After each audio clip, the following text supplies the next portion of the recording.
then, everybody, hello and welcome to the Alex Questas Show. Happy to have everybody here on this Wednesday, June 1st of 2022. Before we jump into anything fun, like, share, follow, subscribe, rate 5 stars, spread this word of mouth if you like it. Follow us on the socials. Go search the Alex Questas Show. We are everywhere. Hey, Dave. Hi. How are you?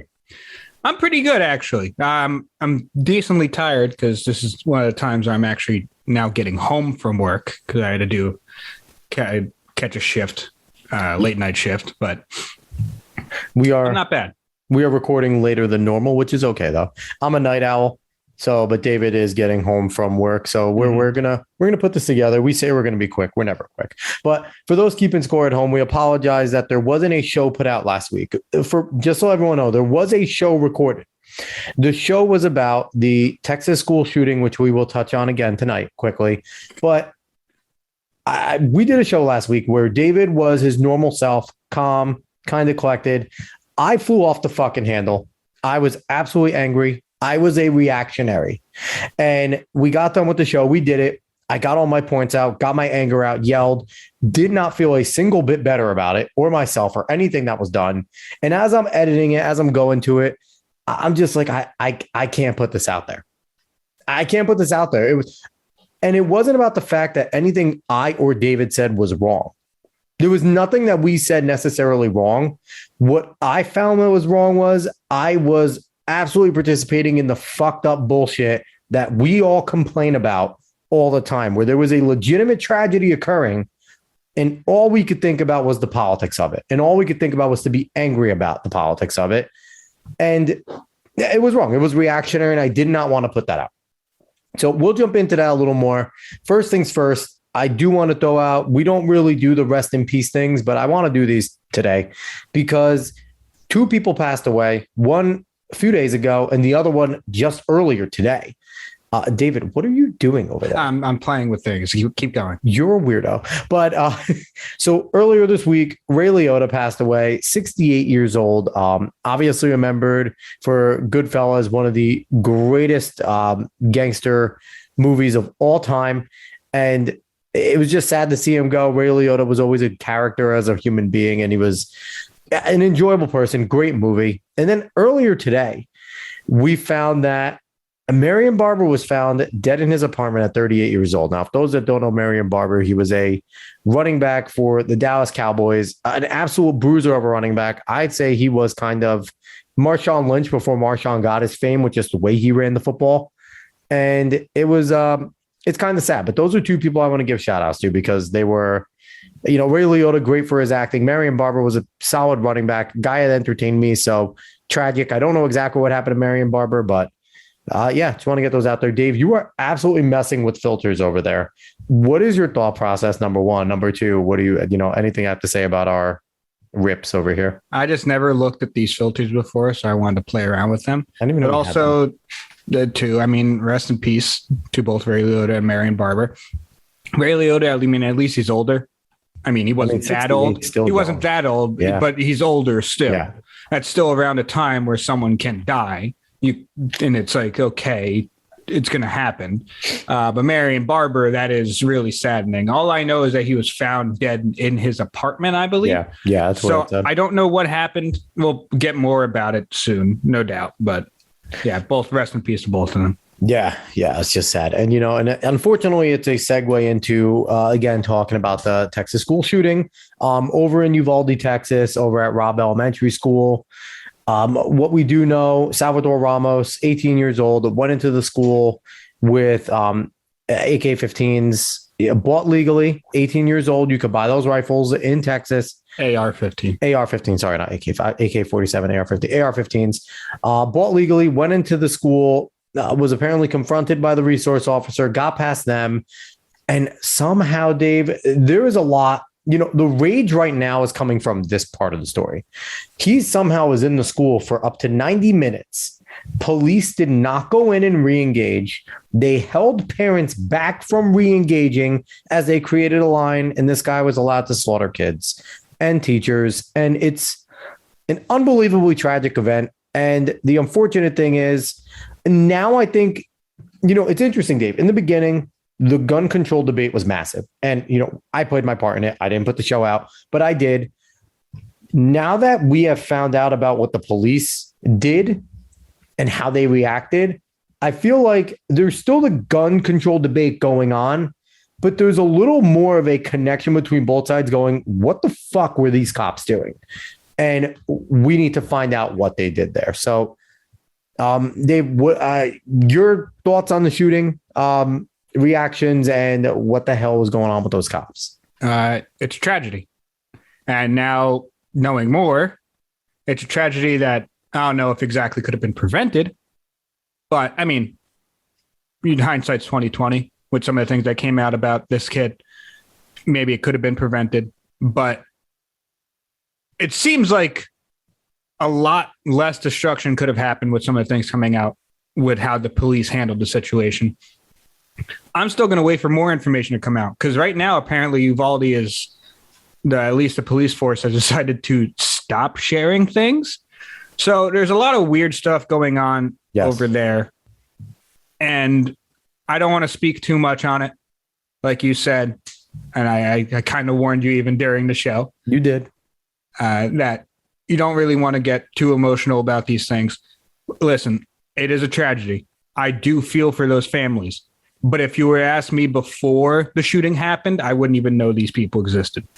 So the thing is, I can feel for these families. I would never want it to happen to anyone I know or even anyone tangentially and directly I don't know, like these people. Yep. But you cannot inflict your own emotions onto this because, honestly, unless you actually know someone or anyone that was involved in anything that happened, you don't know what you're actually feeling there. You're just emotional to be emotional off of a tragedy. It's understandable to feel this way, but it's not rational to go and spout off after it, especially when you don't know everything that's happened. You have to, I would give it at least a week to find out all the information before you even do anything or say anything, I should say. Yeah. So, like you mentioned that the Uvalde police have now stopped participating with the Texas Rangers, from what I've heard. And me and you are both not big federal government people, but this is a time where I think the FBI kind of now needs to get involved a little bit, where it's like, okay, some real shady shit's going on. If you're not going to participate with the state, a little pressure, more pressure needs to be applied because there does need to be an investigation. There needs to be an investigation in general as to what occurred. But now with things that we're finding out were happening, like David said, it does seem a little fishy what's going on there right now. So there needs to be some pressure put on.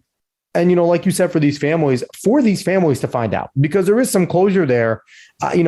Maybe there isn't closure. I have no idea if there's actually closure. I take that back from finding out, but they deserve to know what happened, how it happened, why the police responded the way they did. They deserve to know all that, and in a speedy way. Well, some certain parents know exactly what happened because they were put on the floor for trying to go into the building. I don't want to get too deep into the weeds in this because, like I said, I don't know everything that's happened. But from what's come out, honestly, almost everyone in this police force should be gone. To me, seems that way. But again, we will see what. I don't know if there's anything that can come out that could really justify what they did. I mean, the only thing I said, I said to my wife, unless they thought they had indications that they were dealing with a hostage situation, they wanted to wait for a negotiator, and that's what they were trained. I don't know. Not excusable considering it was elementary school kids. I don't think you allow that to happen, period. It's young children, 5, 6, 7 years old. You get in there, you kick some doors down, you make sure they're safe. Mm-hmm. But we shall see. An investigation shall occur. I hope it's a thorough one, and I hope some sort of justice comes out here. Dave, I cannot take you seriously at all right now. That's fine. You're. Is this going to go on every show? Is this what we're going to have? Maybe filters and virtual backgrounds. Maybe this is what happens when you do these on Zoom. Anyway, we're going to jump into the next topic because we don't want to go too much. I went way too far last week. I'm not doing it this week, Dave. I'm not doing it. Not going to be a reactionary, but we are going to. I guess we're going to be reactionary the next one. I guess Johnny Depp Amber Heard trial wrapped up today. Dave, give us some of the details. You followed this more than I did. So. The verdict came out. Both sides had 3 claims. Johnny Depp had 3 claims. Amber Heard had 3 counterclaims. All of them defamation. Johnny Depp won all three of his claims. He was awarded $10 million compensatory and then $5 million punitive. There's a Virginia statute where you can only win $350,000 as a cap off of punitive. So he won in total. Dave, for anyone that doesn't know, can you kind of explain what the difference is between compensatory and punitive? Do you have like an understanding? You can kind of give a general explanation at all? I don't really have a full understanding. I'm not going to lie to you. I probably should have looked up a little more. Me too. But I didn't. I was hoping you did. from what context clues I can scrounge up, punitive is more of like actual damages. The 10 million compensatory is basically what you get from going through all the process, if I'm correct. It says, I'm looking up, I looked it up, damages exceeding simple compensation and awarded to punish a defendant. Yeah, punitive, right? Yep. Yeah. Yes. Okay. So it was somewhat correct. No, not really, but somewhat correct. Anyway, correct enough. He won all three claims, basically awarded $15 million, but he can only get $10,350,000. So great day for Johnny Depp, honestly. Amber Heard only won one of her claims out of three. She was awarded $2 million compensatory, 0 punitive. And the interesting thing that happened was around 3:00 is when the verdict was coming in. Amber Heard was there. Johnny Depp was not. Neither of them really need to be there. But also Johnny Depp is off touring in England with his band. So as soon as this was done, he wanted to get the hell out. Yeah. You know? But the jury came in. Judge sat down. Bailiff handed her the papers, and she looked at it, and the jury did not write down a value for what they were awarding for the verdict. So she kind of let it slip a little bit, saying, like, you need to write a value, whether it's $1 or whatever. So she kind of let it slip that Johnny won at least something. Yeah. And then they had to go back, and they came back 10 minutes later. So I don't know exactly what happened there. I don't think they went in, said, let's just give him 10 million with 5 million. I think that was already decided. The theory that I've heard from the stream that I was watching was that it was Amber's win that they were going over the value for. Could be completely wrong, but either way, they had to put a value down for someone. So they come back in not 10 minutes later. Then the verdict was read. Depp's team came out, gave a short little speech. They did great, honestly. If you watch any like highlights from this, Camille Vasquez was fantastic. She became an absolute rock star. Well, because her cross of Amber Heard, unbelievable, was absolutely incredible. Yep. And her closing argument was very good as well. But the whole team, like Ben Chu and everyone there, did very well. And Amber Heard's team and Amber Heard did not give a presser, which I was surprised about. I thought she might have given a presser whether win or lose. So, no, she just got into a car and left. I don't even know if her team said anything. I don't think they did. But I don't know. A lot went wrong for her in this trial. She ended up putting out a statement. Everyone put out a statement, basically. And honestly, she's being ratioed to death. I feel like that she completely deserves it. I'm not going to lie to you, from watching this trial. Not a single tear was shed from her at any moment. She, even her own acting coach in testimony said Amber Heard has difficulty crying. So, no, that's dead serious. So, there's a lot of weird things that happened in this trial. It was a huge trial. If I remember correctly, I think Law and Crime was one of the people streaming it, one of the channels streaming it. They had 2 million people watching today for the verdict. Unbelievable. Which is unbelievable on a stream. It's more than CNN. That's not surprising. That's not very different. But this was a huge trial. I had a lot of fun following it. Honestly, I've had a lot of fun following a bunch of law stuff recently. So maybe that's just me, but I do recommend, if you want to see any weird things going on, you can see some of the highlights in this trial, because there's a bunch of interesting witnesses, interesting experts on the stand, and just some weird stuff. They would literally watch the lawyer object to his own question. Yeah. The first question you have to think when comes to mind, especially hearing the trial, is Amber going to pay any of this, or is she going to have her next whoever she's dating at the time she'll pay in pledge. increments? She'll pledge. Is she just going to pledge this and not actually pay it? Because, I guess her new significant other will pay $100,000 at a time or whatever it is. I have no idea what's going to happen with her. I don't even know how much money she has right now. I don't know if she's going to be Aquaman. So she's not making nothing. She got Aquaman with a huge movie. Yes. Even though she might, there's rumors that she might be cut out of it because she's not even a big part of Aquaman 2. So no, Mira's not. And I do have to say, I am not for the whole entire petition to kick her out of Aquaman. If that's a decision that the company has on their own, that's fine. I'm still of the, that's just, she's not a good person, but if someone wants to hire her, let her be hired. Don't fuck with the livelihood. That's never nice. The only reason I would even slightly disagree with that is because she did that exact thing to Johnny. Yeah, but because of what she did, a little bit of that comeuppance, I don't mind. You shouldn't be vitriolic in life. But from what I've seen, from what I watched from the trial, I didn't watch it from wire to wire, but essentially what it was Johnny Depp and his team, just from watching it, they were open books. They did not seem like they were trying to hide anything. Johnny Depp got on that stand, and Johnny Depp was legitimately vulnerable. He let out some shit. He talked about illegal things that he did. He talked about drug usage. He looked human. He looked human, and he admitted to his verbal altercations. He admitted to breaking inanimate objects and throwing things, and he admitted to his faults, and he never claimed to be anything but that. And I hear people say, well, he's no saint, he's no this. He never claimed to be. No. He never said he was. His whole entire thing was he never abused her. He never did what she claimed that he did in that article. Mm-hmm. He never claimed to psychiatrically abuse her or physically abuse her. He said they got into altercations. They argued a ton in their relationship. He was overly angry at times because of the arguments.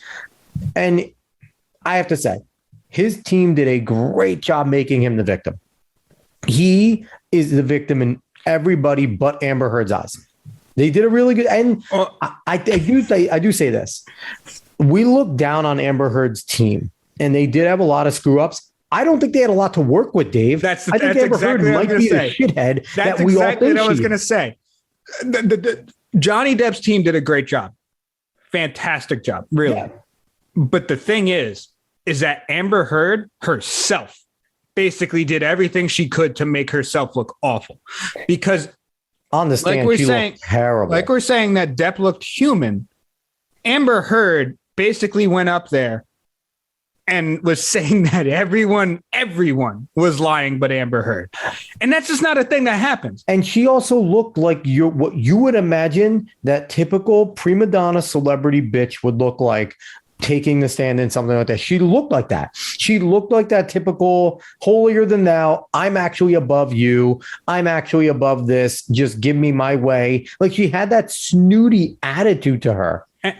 It just that was a part of it. But also the fact of the matter is that she was even bringing up allegations that she never brought up before, just in court in testimony, just randomly bringing things up. Which and then trying to basically keep that story alive while in court. And that's why Camille Vasquez was able to destroy her. I mean, Vasquez did a fantastic job. But the thing is that when someone is up there and she's just not even able to keep her own story, the strategy had to be for Heard's team, put these things in the jury's ear and maybe it will resonate for you. And Vasquez's strategy definitely was catch her, prove it all wrong, make sure everyone knows that it is not legit. The thing is that you would be able to do what you would think Heard's team strategy might have been, to give that to the jury, give a little bit, an ounce of something to the jury. You would be able to do it if the story wasn't so unbelievable. That's the thing. There was multiple stories of what Johnny Depp did to Amber Heard, allegedly from Heard's mouth, that is completely unbelievable. Like if a man is hitting you in the face repeatedly with his hand full of rings, I'm sorry, I don't think Amber Heard looks as good as she does in court if that happened to her. And who was I forget her name, the celebrity that took the stand, and it was the claim that Johnny Depp threw her down the stairs, and she's like, no, I fell, and Johnny came and grabbed me and brought me back and took care of me. The funny thing about that is, I forget who that was. Kate Moss. But the funny thing about that is that Depp's team would have never had the chance to call Kate Moss up there because there was an agreement to not call exes. Mm-hmm. But when Amber Heard was being crossed, I believe when she was being crossed, she brought up that she was hitting Johnny because she had thought of the rumor that she heard that Depp had pushed Kate Moss down the stairs. Once she mentioned her, she becomes allowed to be admitted. Exactly. Because she became material evidence. Yep. Once she mentioned Kate Moss, then Depp's team could throw Kate Moss right up there. And then that's how that testimony came out. That's how Moss came out and said, like, no, Johnny's always been a saint to me. I mean, how many people that have exes, be honest with yourself, how many of your exes would come up and actually provide good testimony for you in court? Probably zero. And I deserve probably all of it. Here's a question too. Is this arguably or probably definitely the biggest civil case ever to be on history? Because this is a civil. Isn't the defamation a civil case here? It's a tort. Yeah. Yeah. It's not this high level case that you would think. Like, this was just a bunch of dudes sitting there going, this is one for the guys in a situation where the woman is always believed and the guy is always put on the back foot. Finally, a guy is fighting back against an allegation and winning in a high level situation. I don't know. I think it just felt good for men, especially because right now men are just absolutely being fucking abused left and right for how we are just being alive. It's funny that you bring that up because, and I've heard this said a million times, and I fully believe it as well. But honestly, I wouldn't be surprised if women are more angry at Amber Heard for this in general, because Amber Heard makes actual domestic abuse survivors and actual like sexual abuse survivors look fucking terrible, look absolutely terrible, because it's just destroying whatever good the Me Too movement did. It was destroying a good amount of it. So the Me Too movement did good for 5 minutes before it got hijacked. But that's the thing. That's the thing, is that Amber Heard is part of that hijack. Made that movement look not good. Mm-hmm. Like I said, for the good that it did, because Harvey Weinstein deserved what he got, a good amount of what he got. 100%. Everything what he got is a dirtbag. Yeah. But Amber Heard it shows a really bad part of it. Who remembers Harvey Weinstein unless you bring him up? Nobody. Yeah.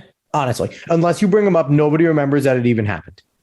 Really, it's not really. And I do it. The last thing I want to go is, I forget what I was talking about. I think it was my family at a little gathering, and they were like, we were talking about this, and I brought up the fact that, this is basically a win for guys who get accused of shit and they're innocent, but they get the book thrown at them because that's just how it is.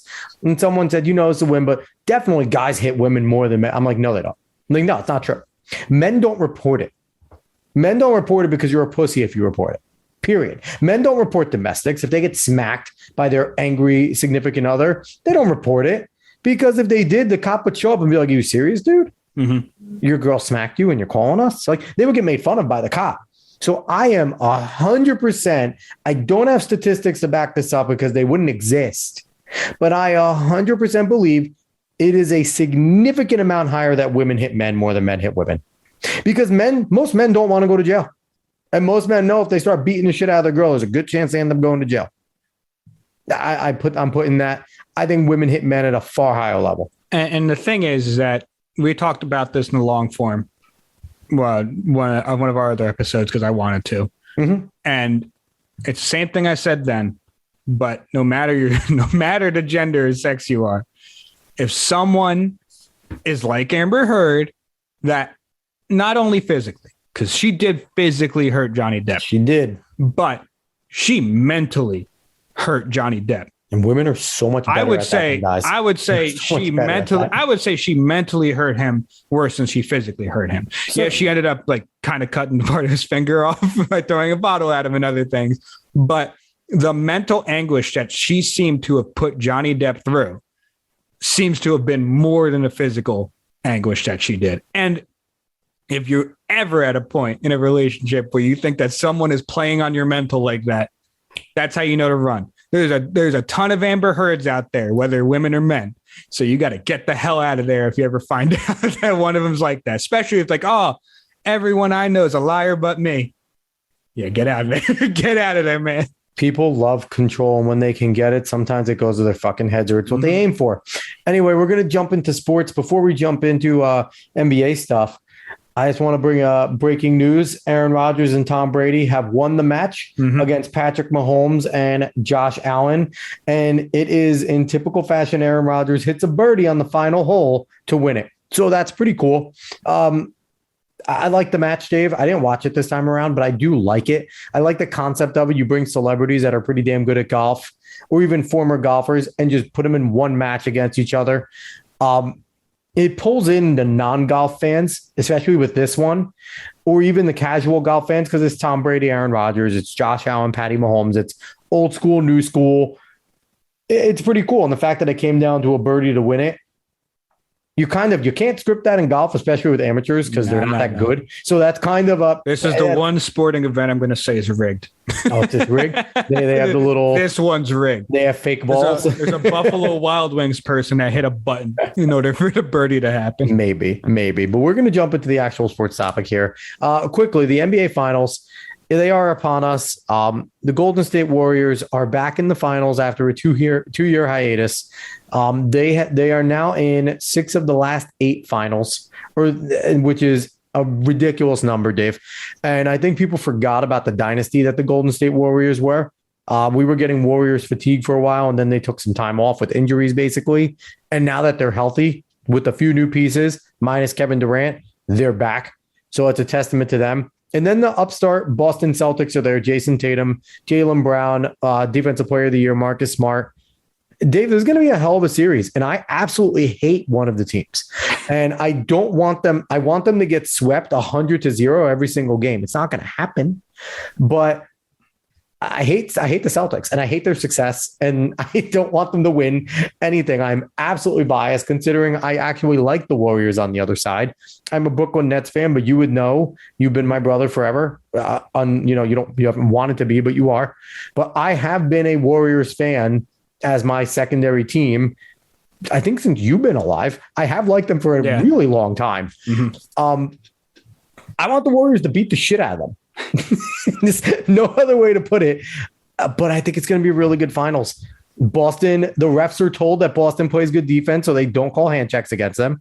I'm convinced. Nobody plays good defense in the NBA unless the referees decide they play good defense. That is how this current fucking league works. So Marcus Smart is just a guard that's allowed to hand check. That's why he won Depoy. And there we go. Fuck the Celtics. Sorry, Dappa. Dave, how do you feel about the finals? Obviously, I'm not biased at all. It should be a pretty good finals. I don't know. With the way the Warriors look, they look absolutely terrifying. It's not like the Celtics aren't a very good team. They are, especially defensively. But let's say even if Tatum does show up, if there's not a second person that's going to be helping him out, like Jaylen Brown, because Brown should be able to show up. He's damn good. Yes. But if he doesn't, if Al Horford doesn't come out and show up like he did before, if Marcus Smart doesn't have a good offensive game, he's going to have a good defensive one, but he doesn't have a good offensive game. Who's Marcus Smart going to have a good defensive game against in this series? Who is he going to shut down? Is he going to shut down Steph? Is he going to shut down Poole? And that's the thing. Is he going to shut down Clay? I don't think he's going to have a good defensive series. No, he'll have a good defensive series. Good enough, I guess. It's just, is everyone else going to have a good defensive series? Yes. And that's the issue. The Warriors are so goddamn good. They're so goddamn good. And they're so hot right now. It's unbelievable the fire that they've caught. And it's not like they were a bad team in a regular season. No, but they are on a different level in these playoffs. They have to be the biggest story of the year. They do, because injuries, they just showed that even minus Durant, it doesn't matter. Durant, his 2 years winning there, they didn't need him. They did not need Kevin Durant. And the only reason they weren't in the last two finals was because of injuries to Steph and Clay and Dre. It's miraculous that, obviously Jordan Poole showed up and he's played very well. Very well. Wiggins has played well. And they have Gary Payton Jr., who's been amazing. Wiggins has been made an all-star game. He's been really good. But, people are knocking Clay. Clay is still a lethal shooter. And he had a Clay game in the last series. He's just shown up plus points. He's shown up more later in the series. He hasn't been a consistent great Clay Thompson. No. But the thing is that, and I'm not saying these things to knock the Celtics at all. The Celtics are a damn good team. Oh, I am. I know you are, but I'm going to be like, I want to be honest about this. The Celtics are a damn good team, but the Warriors team that they're facing seems almost too good to beat. Now, me saying that now, the Celtics are probably going to win in 5, but like the Warriors, exactly. Garbage. The Warriors seem so goddamn good in these playoffs that it's just like, okay, who's actually going to stop them? Because the Heat took you to 7 and Jimmy Butler like barely played well in multiple of those games. He played damn well in game 6 and 7, but in other games, he really didn't play that well. So it's going to be real tough for the Celtics, I believe, especially if their defense wanes a little bit. It's going to be experience versus youthful energy in this. It really will. Horford is the only veteran that has somewhat of an experience getting, because he was really good with the Hawks for a few years there. But, this Warriors core is championship tested. They've won them. So it's going to be, they're never going to get too high, never going to get too low. Now, a dethroning of the guard does occur. I hate Jason Tatum. He's extremely talented. I hate Jaylen Brown. Streaky, but extremely talented. Marcus Smart doesn't get hand checks called. Big benefit to him. And I love Marcus. Honestly, David knows I love Marcus Smart coming out of OK State. I just hate that he's good for the Celtics. I love that guy's game. But they have great things going for him. Now, there's some awesome connections here, Dave. I've seen it, and I got to bring them up. Homegrown teams has to be a big part of it. The big core guys on the Warriors are all drafted. The big core guys on the Celtics, all drafted. I've seen it, a bunch of posts on social media, and it's true. This does not happen in today's NBA. This finals does not happen where there isn't at least one or two big pieces bought and paid for. Like, I guess you could say Al Horford's a big contributor, but he's not the Al Horford that was a star. No, he is a role player. So that's cool. You have Ime Udoka, who, fuck you, Sean Marks, for choosing Steve Nash over Ime Udoka, who was an assistant coach on Steve Nash's. He's a great coach. He's always been a great coach. But you look at Udoka and Kerr, they both come from the Popovich tutelage. Both played for Pop on the Spurs. Udoka coached under Pop. Steve Kerr has coached with him with Team USA. So they both come from Popovich tutelage, which is really, really cool. And, I guess it's got the style clashes is going to be interesting. You talked about it too.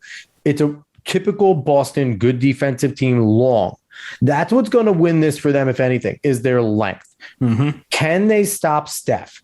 We underrate Steph's dribbling ability. The guy is a killer crossover machine, and he can break you down. In today's NBA, he gets the bucket because you can't touch him. So it's a lot easier for him to make flashy plays. I don't know, Dave. I think it's going to be Warriors in 3 because they're going to win 150-2, and they're going to call off the 4th game. We're going to have the first ever 3-only sweep. But no, reality, I'm thinking Warriors in 6. I think we're going to see Warriors in 6. I think the Celtics keep it tough. I think they win in Boston. I think in Boston, it's just too overpowering. The fans are just, they call in death threats to families because they're terrible humans. And it's just going to be a good series. They're going to be tough. Ime Udoka is a very good coach. Steve Kerr's a good coach, but he has done an amazing job with managing superstars, managing personalities like Draymond, allowing them to be themselves while also creating a system that has been successful there. So it's going to be a good series. I want the Warriors to win. I want Boston fans to cry. And that's where I stand. Boston fans, I need their tears. I need them, Dave. I need them. What's your prediction? You said in 6 as well, right? Yeah, Warriors in 6 as well. Now, like I said, because of the comment I made, it's going to be Celtics in 5, but Warriors in 6 I'm going with. I will not be able to hear it down from any of my Boston fans if they actually, we beat the Nets, we swept them, to then we won the. Shut up. I don't want to hear it. Warriors better win. Anyway, Dave, let's move on to the last topic. This is your baby here. I don't even remember what I said. We're talking about mainstream. Oh, hypocrisy. Yeah. Where are you? Oh, yeah. Are you? I'm sorry. It's been a long night. And it's not even that late, honestly. But so Kenobi came out. And you know me, I don't watch a lot of shows or movies. Nope. But I do watch content about shows and movies. So interesting feedback coming from there. But I'm not even going to talk about that feedback in general. I might sprinkle it in. But my biggest issue is some of the stuff that's come out surrounding Kenobi, especially from the Star Wars Twitter. Now, the Star Wars Twitter decided to put out a tweet about one of their stars from Kenobi. It's, I believe her name is Mos Zingram. She plays a character named Reva. She is an Inquisitor, I think third sister or something like that. Yep. But she's an Inquisitor, new character in the Star Wars universe. Inquisitors are not new. No, Reva she is. Yes. She is a new character. And she's specifically a new character for Kenobi. Star Wars put out a tweet talking about some of the racist remarks that she apparently got, and she shared them on Instagram. I'm not going to lie to you. I looked at them and yeah, they were bad, but they also kind of looked like something kids say. I'm not going to lie to you. If you think those are bad, then you've either never played in an Xbox party lobby or you've just never been on the internet for a long time. But I have the tweet if you want me to read it out. Yeah, you can read it out if you want. All right, so quickly, Star Wars, it's the official Star Wars. It was posted a day ago. It has a picture of Moses Ingram in her character and also just her next to it. It says, "We are proud to welcome Moses Ingram to the Star Wars family and excited for Reva's story to unfold. If anyone tends to make her feel in any way unwelcome, we have only one thing to say. We resist." And then a follow-up tweet right after that. "There are more than 20 million sentient species in the Star Wars galaxy. Don't choose to be a racist." Go ahead, Dave. See, now, I'm going to finish my thought on the things that she got. Sure.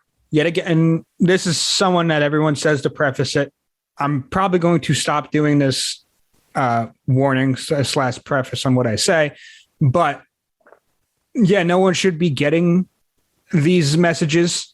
No one should be getting racist messages. But yet again, it's the internet. No matter what you do, you're going to be getting death threats. You're going to be getting insults. You're going to be getting whatever. Yep. If you don't know this, then I don't know how you don't, because the internet's been a part of our lives for a while now. But it's a thing that's going to happen, and you kind of have to get over it. But going on to that tweet, and you could see it specifically from that tweet as well. I don't know who runs the Star Wars Twitter account, but it definitely isn't an older person, especially using terms like "we resist" and the way they frame "don't be a racist" at a 20 million species. So it's a very interesting tweet to come out, especially from Star Wars, the same Star Wars that decided to basically take John Boyega out of their poster for their Chinese poster in The Force Awakens. Oh my God. So progressive of them in order to do that. Plenty of responses to the tweets going, "You resisted here." Exactly. See, but them being hypocritical is not a surprise. Nope. And in fact, that is one of the reasons why we're seeing things like Star Wars, and unfortunately for you, Alex, but the Lord of the Rings probably going to die as franchises pretty soon. And the issue is not only that they do things like this to deflect any criticism, but is because they are so stuck on one ideology, but also two, on just appealing to Twitter, that they don't make anything with any kind of good creative leaning and any kind of continuity in their franchises anymore. They just don't care. All that matters to them is putting in these characters that, if you're going to put them in, at least make them good. And from what I've seen from everything that they've done, because I've seen the new Star Wars sequels, at least I've seen those. They're not good. They're not good movies. I gave The Force Awakens a mulligan because I was like, you know what? They're reintroducing the franchise to a bunch of younger people. I'll give them The Force Awakens was pretty good. I will say The Force Awakens. There's a lot of issues. There's a lot of issues. There's a lot of issues just for a modern group. But also there's a lot of issues with it. But the thing is that you go from there to The Last Jedi to Rise of the Skywalker. Yeah, you could say whatever the hell you want about it, going from JJ to Rian Johnson to JJ again. I don't care. It was bad. The sequels are bad. They make the prequels look good because the prequels actually had something that they wanted to say. They had a story in line for the prequels. Now, I don't think a whole exposition of political gain is a great thing for a kids movie, because let's be honest, Star Wars are basically kids movies. I don't think that's exactly great for a kids movie, but at least it was something. At least they had a story there. The sequels really didn't have a story there. And it's just a real bothersome time for me, because we're going to see this happen to franchise after franchise after franchise. And whether you think it's woke ideology or just people being creatively bankrupt, it really doesn't matter, because we saw it now with Halo. Not only did Master Chief take off his helmet all the time, you see his face all the time, you saw his ass cheeks, and he had sex with a human Covenant spy. Multiple things in that sentence never happened in Halo. So the big issue with all of these loved franchises is that they're now, everything that was said about corporations in the past, where they're just like to squeeze out every last drop, is happening here. Except these corporations act like they're doing it for your benefit. Not exactly your benefit, but for Twitter's benefit. So I haven't watched all 3 episodes of Kenobi yet. I watched the first one, and Reva's character is in it. And there are some issues. Now, I've seen people's comments, and they're talking about Sith this, Sith that. If you don't know shit about Star Wars, you would know, you should learn something. The Inquisitors are not Sith. They are Dark Force users that have dark power. They are able to use the red blades and do the bled out kyber crystals because of their dark power, but they are not Sith. So they do not follow the Sith order. So there is no extra Sith there. The rule of 2 is still intact while Vader and Palpatine are around. That's one crux that I have with a lot of people there. Number 2, her actions just early on in the first episode, if there was any continuity with how the Empire treated its soldiers, she would have been executed by the Grand Inquisitor on the spot just for being defiant. And, a lot of people said, well, it's a Sith thing to do to be ambitious. She's not a Sith. She is not a Sith. The Grand Inquisitor only answers to Vader, and everybody else answers to the Grand Inquisitor. So, and they are being hired to hunt Jedi, to just hunt Jedi. That's a Red Order 66, not to have a blood code and a thirst for one Jedi. Now, I haven't seen the other episodes. I don't know how Reva's character fleshes out. I've heard that she's impulsive. I've heard that she's just defiant, and she's your generic, quote unquote, strong female character, which is annoying in a franchise that has had a bevy of strong female characters.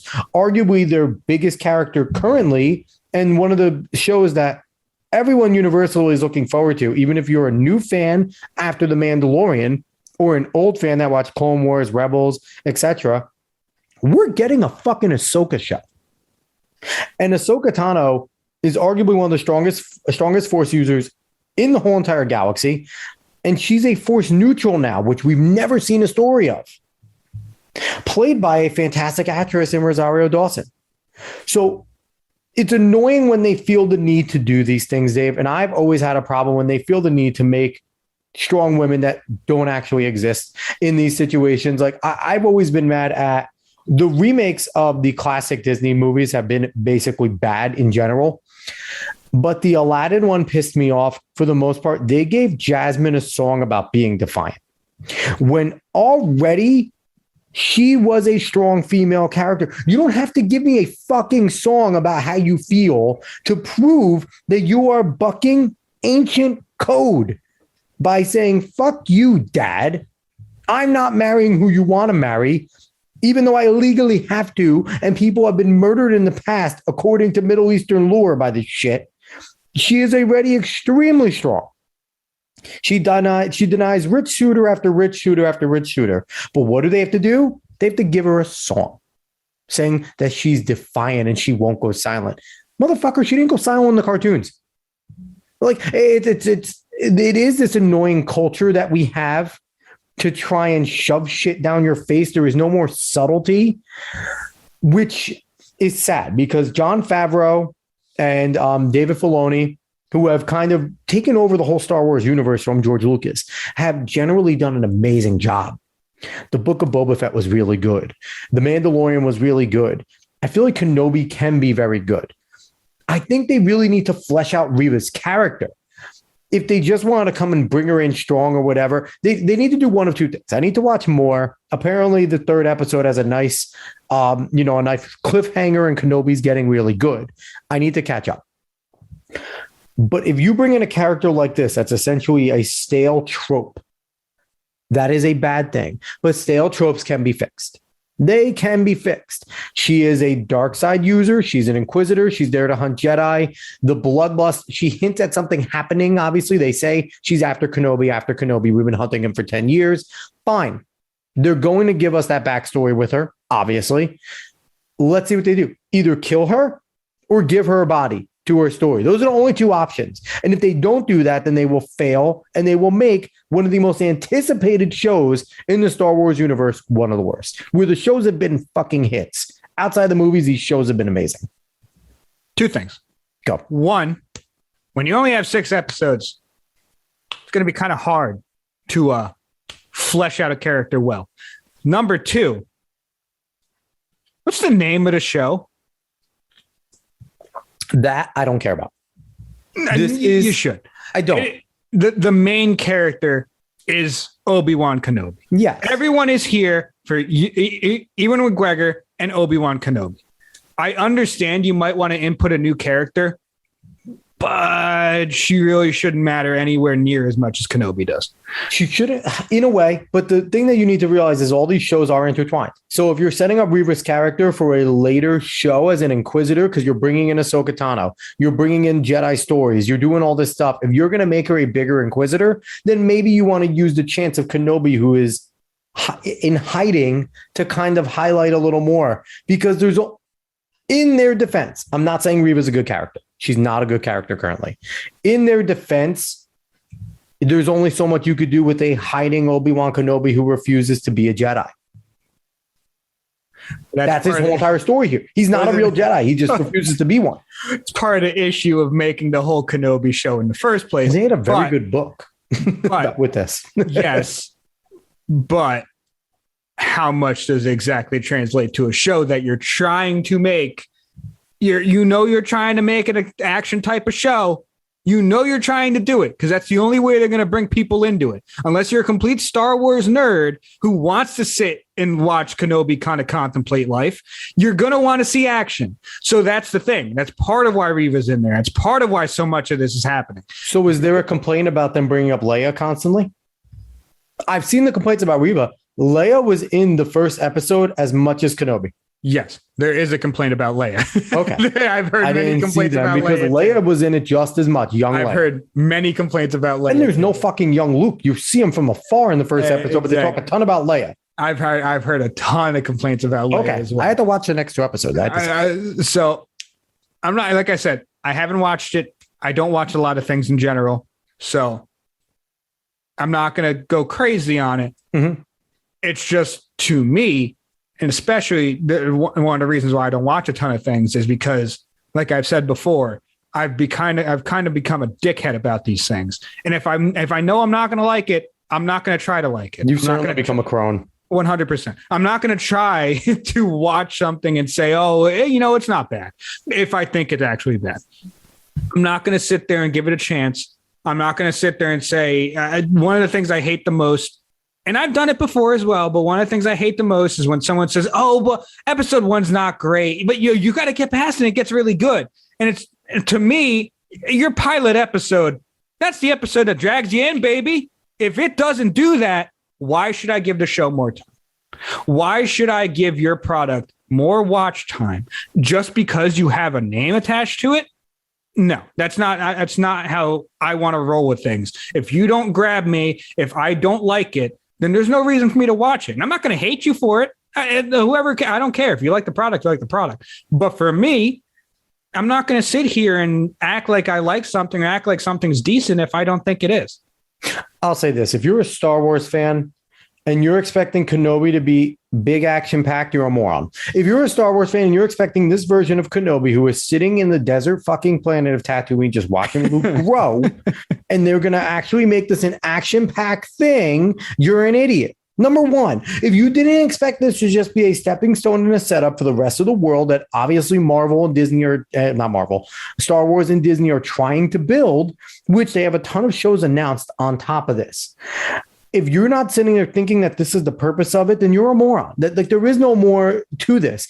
They're only doing 6 episodes because there's only so much you could do with Obi-Wan Kenobi putting his face in the fucking sand. There's only so much you could do.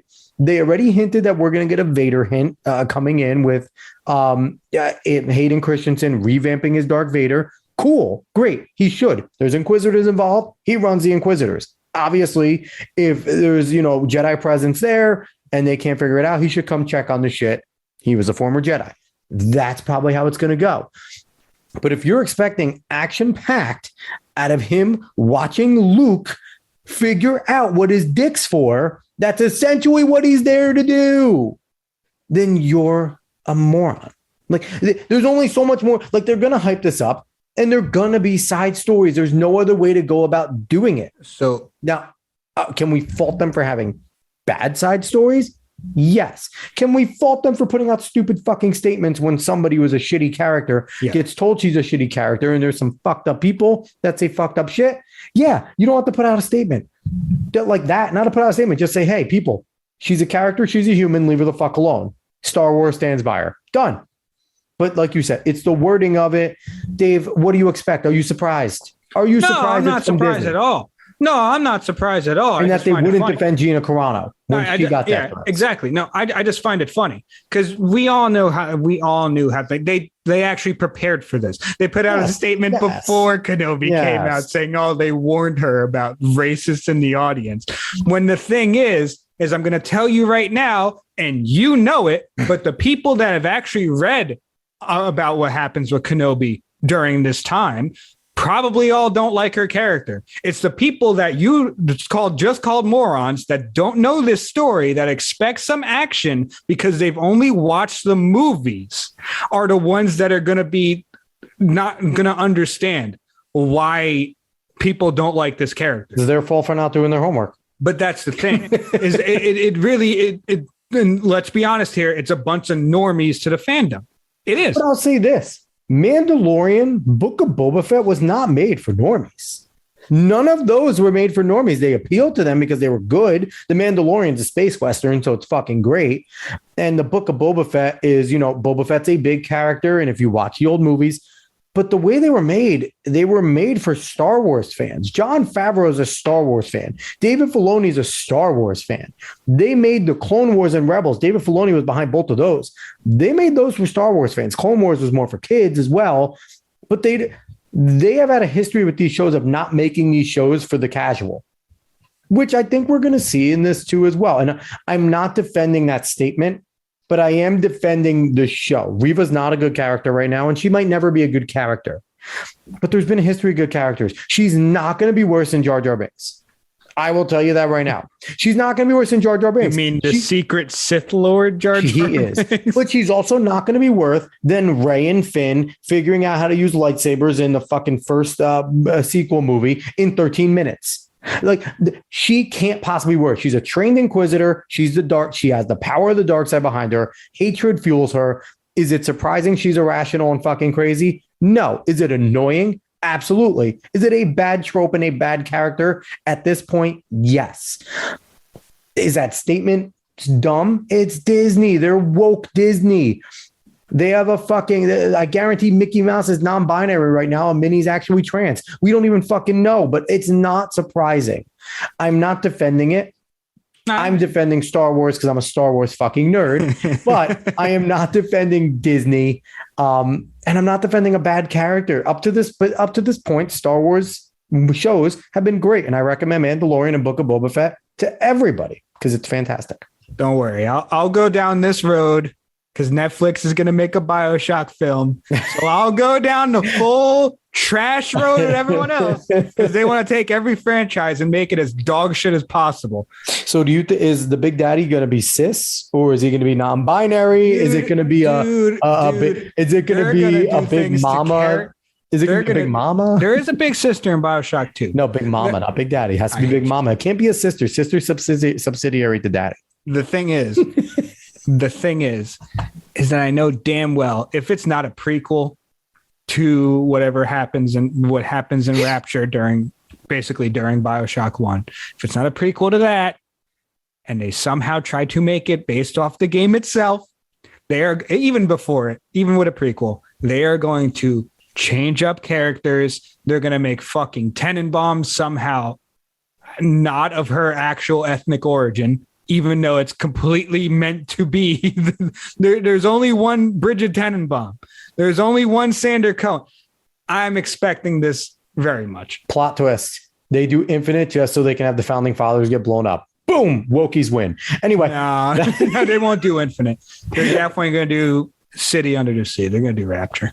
Possibly. All right. But that's how we're going to end out the show. Dave, do you have any last words? No. Whenever that BioShock show is actually getting a release date of film, I should say, I'm probably going to watch it just to see how bad it is. Just to see how bad it is. Because I know you know this part of me, but I actually kind of enjoy watching bad things. You do. Just to rip it apart. You do. But it has to be like a certain type of bad. And me being the BioShock nerd I am, if it is that bad, it's not only going to hurt, but I might make a YouTube channel at that point. Just so you know, I keep on forgetting that a Lord of the Rings show is coming out until you bring it up on any episode. Rings of Power, baby. Rings of Power, baby. Warrior Galadriel. I'm not even going to know it's come out until you remind me on that show that the first episode's out. All right, everybody. I appreciate everyone for listening again. Apologize for not letting out a show last week. I was angry. I was hateful. I was hurtful. And I didn't want to be that reactionary dickhead. But if you like what you heard on this episode, like, share, follow, subscribe, rate 5 stars on Spotify, iTunes, spread this word of mouth. Go and follow us on the Alex Cuesta Show. And we will be back next week. Probably. Dave, what are you doing? I'm sorry. I'm scared. All right. Everybody, thank you so much. Have a good one. See you later.